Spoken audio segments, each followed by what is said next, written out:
এই যে গালিমপুর বাজারের সাথে মসজিদ।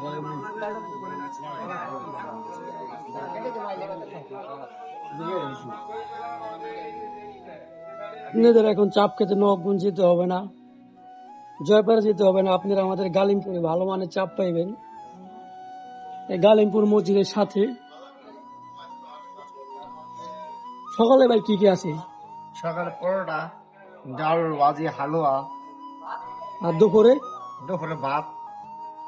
আর রাতে? রাতে চাপ, নানরুটি, পুরি।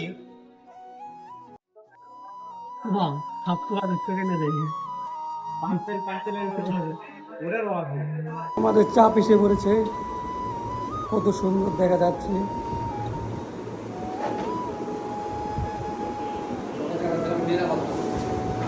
ভাই চাপটা কেমন হয়েছে? আলহামদুলিল্লাহ বেটার। এখানে প্রথমবার বানাইছে, প্রথমবার অনুযায়ী অনেক ভালো হয়েছে। সাথে সসটা আছে, সসটার সাথে খাইলে আরো সেই টেস্ট, ঝাল টক মিষ্টি।